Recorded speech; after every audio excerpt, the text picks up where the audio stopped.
Thanks for coming back in. It's good to see you.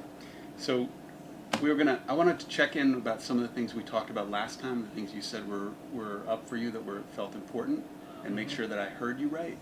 Can we start out there, and then we'll move on from there? Sure. Thanks. So you were telling me last time that the number one thing that you were worried about was sleep, right? That you were having trouble staying awake in class and getting to sleep at night. Yeah.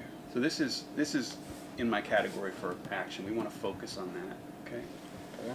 We also talked about some things that you were having some trouble with, some issues with family relationships, and your living situation was a little bit shaky right now. So I wanted to circle back and make sure I heard you right about that. Why do we have to talk about that? We don't have to talk about this in our work together if you don't want to. If you don't want to focus on that in our work together, that's cool. I just want to make sure I heard you right last time, that for you, that's something that is up. Yeah, no, I'd rather just talk about what I was in here for. Okay, cool. Well, let's put these in a special pile. That's sort of in the not my business pile right now. Okay. Does that work for you? Okay. You did talk about, though, and this is partly why we're here, is that there's some effect on school, right, with the sleep. Mm-hmm. So can we keep that on our radar that we're going to look at together, the troubles with school? Yeah. Okay, that one's all right. And then there was also talk, Mr. Taylor said that sometimes there were some angry outbursts at school. You said that happened sometimes at home too. And so for you to get a handle on the school, can we also maybe just talk a little bit about the anger stuff as we move forward? Sure. You're uncomfortable with that one? Okay. All right, you're good with that. If you change your mind later and told me to back off, I'll respect that, okay? But you did last time say that was somewhat connected. I think so. I can't remember. Okay. And things change week to week. The other two here that you mentioned from the past, and we can't change these because they happened a long time ago, but you talked about when you were a kid, some neglect and some physical abuse in the home, in your mom's home, right? Mm-hmm. So I want to have those out on the table just so we honor that, because that sometimes affects things like sleep and other things. But you also told me that you didn't really want to go into that too much. Yeah. Is that right? Is that still feeling that way? Yeah.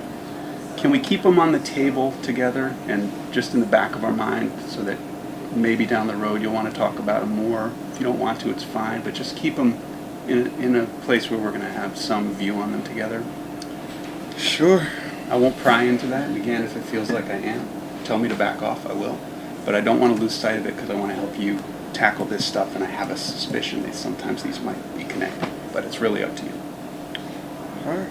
Does that work for you? Mm-hmm. Would you tell me if you weren't okay with it? Yeah. Okay, great. And then there were some other things here that that came up that we were going to talk about that you said you wanted to maybe just keep an eye on but not dig into too much. Some problems with family support and some problems with having access to things to do in the community. The Boys and Girls Club closed down and there's nowhere to go, and your recreation is kind of limited now. Is that right? So maybe those can sometimes be connected with this too, so maybe we could talk about those. Okay. So now we're gonna have a long session today. Right. We don't have to talk about everything today. I just want to get a handle on what you told me before so we can move forward over the next, however long we're working together, that we have a kind of a game plan together. And I want to make sure that what I'm hearing you say is what you're really telling me, because sometimes I could misunderstand and get it wrong. I want to focus on what matters to you more than anything. So does this work for you so far? Yeah. Anything that you talked about last time that was really important that I just missed, that I didn't cover today? Or anything new that's come up for you that you wish I knew about, if I'm going to be helpful? No. That's Okay. about it. I think you touched everything. So the next thing that I think we might want to do together, if it's all right with you, is to take some of the things that you do want to focus on, particularly the sleep, the school, and the anger control, and we'll start to talk about how to imagine a goal where, like, if everything got way better in these things, what would it look like in 3 months from now or 6 months from now? Start to imagine that together, and then we'll come up with sort of a game plan. What would it look like to help you get there on your terms, also in a way that's going to satisfy Mr. Taylor and the teacher who's got a problem, because we have to get them off your back too, right? Sounds like we're gonna be here all day. Today we're just here for 40 minutes. we'll do our best to wrap our heads around how to move forward on these, and then we'll meet every week or something for a little while until we feel like we've got this tackled, and then you can carry on without me. Does that work? So can we get started? Let's do it.